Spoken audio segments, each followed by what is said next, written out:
اے چارہ گرے شوق کوئی ایسی دوا دے جو دل سے ہر ایک غیر کی چاہت کو بھلا دے۔ نحمدہ ونصلی ونسلم علی سیدنا و مولانا محمد رسولہ النبی الامین المکین الحنین الکریم الرؤوف الرحیم، اما بعد فاعوذ باللہ من الشیطان الرجیم، بسم اللہ الرحمن الرحیم۔ الا ان اولیاء اللہ لا خوف علیہم ولا هم یحزنون، صدق اللہ مولانا العظیم۔ محترم مشائخ و علماء کرام اور معزز و مکرم معتکفین و معتکفات،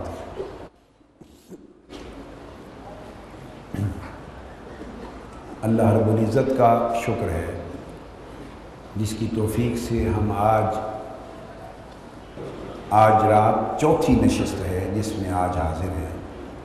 آپ جانتے ہیں کہ تسلسل کے ساتھ درس ہو رہا ہے امام ابو عبد الرحمن السلمی کی کتاب طبقات الصوفیہ کا، یعنی طبقات السلمی کا درس ہو رہا ہے۔ تو آج طبقات سلمی کا تیسرا باب ہے، اور یہ تیسرا باب حضرت ابراہیم بن ادہم رضی اللہ تعالی عنہ پر ہے۔ حضرت سلطان التارکین اور سلطان العارفین ابراہیم بن ادہم، ان کا پورا نام ہے ابو اسحاق ابراہیم بن ادہم البلخی۔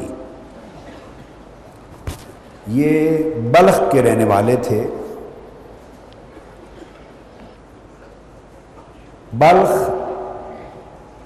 بھی صوبہ خراسان کا ایک شہر ہے۔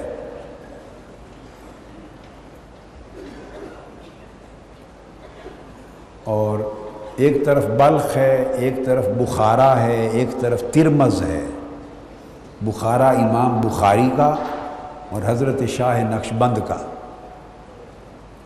ہم نے زیارت کی ہے ان جگہوں کی، حاضری دی۔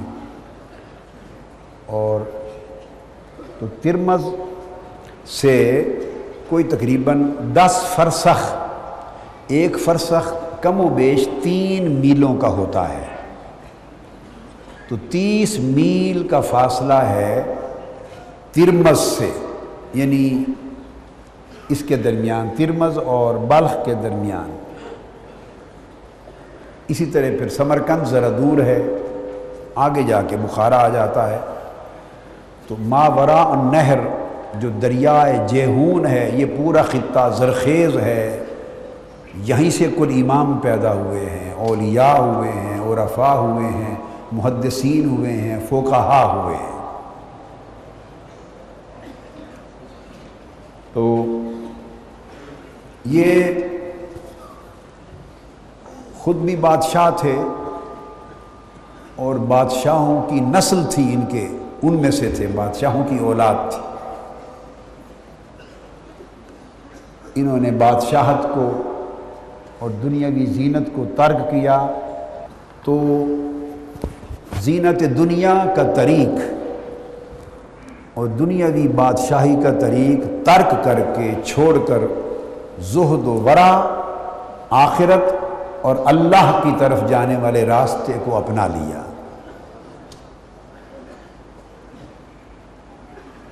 طریق الی اللہ کے مسافر ہو گئے۔ پھر یہ سفر کرتے ہوئے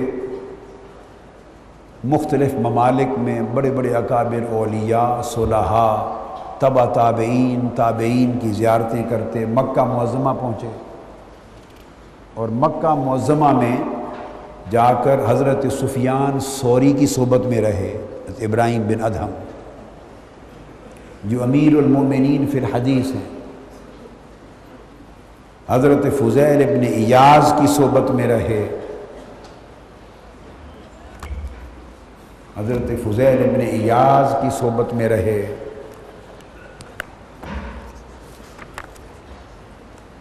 اور یہ بات میں رات کو تھوڑی تھوڑی بتایا کرتا ہوں، تفصیل سے نہیں، مگر جسٹ اتنا اس قدر آگاہ کرنے کے لیے کہ یہ تمام اولیاء اور صوفیاء جن کا تذکرہ ہو رہا ہے اور جن کے ذکر سے تصوف کی کتابیں مملوء ہیں، لبریز ہیں، وہ صرف صاحبان ولایت اور صاحبان کشف و کرامت اور صاحبان زہد و ریاضت ہی نہیں تھے، جیسے بعض کم علم اور بے خبر لوگوں نے سمجھ رکھا ہے۔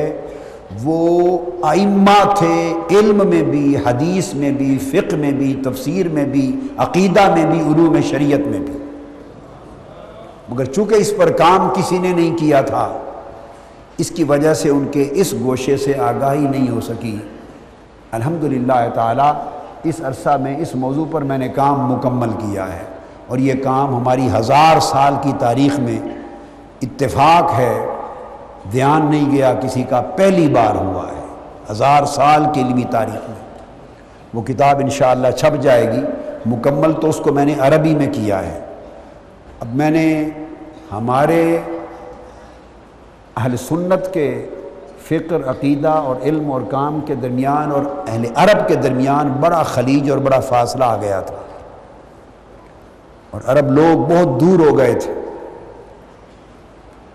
اور جب فاصلہ زیادہ ہوتا ہے تو غلط غلط خیالات اور غلط تصورات مخالف سمتوں سے داخل ہو جاتے ہیں۔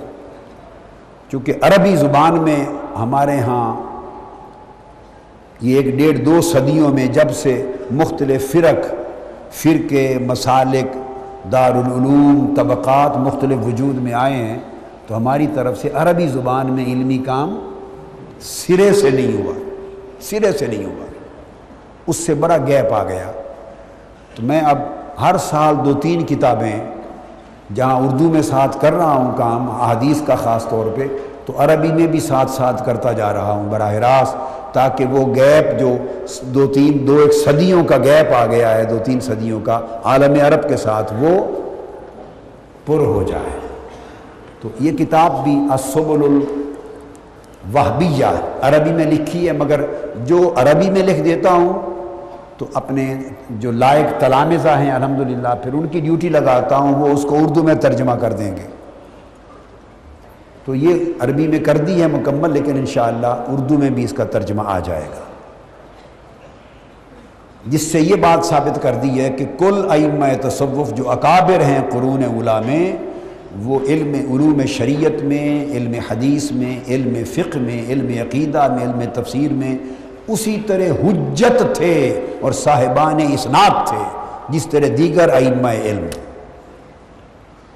صرف اتنی بات کہ جب ان پر حال کا غلبہ ہو گیا تو قال کم کر دیا تھا انہوں نے، غلبہ حال کی وجہ سے قال کم کر دیا تھا، تو وہ کثیر العلم اور کثیر الاطلاع تھے مگر کثیر الروایت نہ تھے،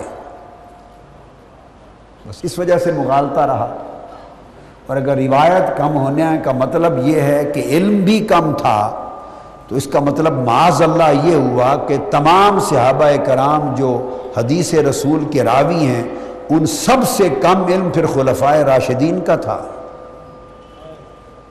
کہ چاروں خلفائے راشدین وہ مکثرین میں سے نہیں ہیں، جن صحابہ سے بہت زیادہ احادیث مروی ہیں ان میں سے یہ نہیں ہیں، ان سے تھوڑی احادیث مروی ہیں سیدنا صدیق اکبر سے، جنہوں نے سب سے زیادہ زمانہ پورے 23 برس آقا علیہ السلام کے ساتھ گزارے، ان سے تھوڑی حدیثیں مروی ہیں، سیدنا فاروق اعظم سے ان سے بھی کم مروی ہیں، سیدنا عثمان غنی سے مروی تھوڑی ہیں، سیدنا علی المرتضیٰ سے کم مروی ہیں، اور سیدنا ابو ہریرہ مدینہ طیبہ کے بعد کے زمانوں میں قبول اسلام کیا، مگر سب سے زیادہ ان سے مروی ہیں۔ عبداللہ ابن مسعود سے مروی ہیں، عبداللہ ابن عمر سے مروی ہیں، عبداللہ ابن عباس سے مروی ہیں۔ جو چھوٹے ہیں ان سے زیادہ مروی ہیں، جو جتنے بڑے ہیں ان سے کم مروی ہیں، کہ بڑوں کی ذمہ داریاں اور بہت زیادہ ہوتی تھیں، اس لیے وہ ہر وقت روایت نہیں کرتے تھے، مگر علم اور اطلاع ان کی زیادہ ہوتی تھی۔ اب سیدنا صدیق اکبر سے زیادہ علم اور اطلاع کس کو ہوگی؟ آقا کے فرامین کی۔ یہ بڑا خاص نکتہ بتایا میں نے۔ سیدہ عالم فاطمۃ الزہرا رضی اللہ تعالی عنہ، جو آقا علیہ السلام کی صاحبزادی حضور کی گود میں پلی اور حضور کے وصال کے وقت حضرت عائشہ صدیقہ رضی اللہ تعالی عنہ سے بھی 12 سال عمر میں بڑی تھی، ان سے کل 23 حدیثیں مروی ہیں۔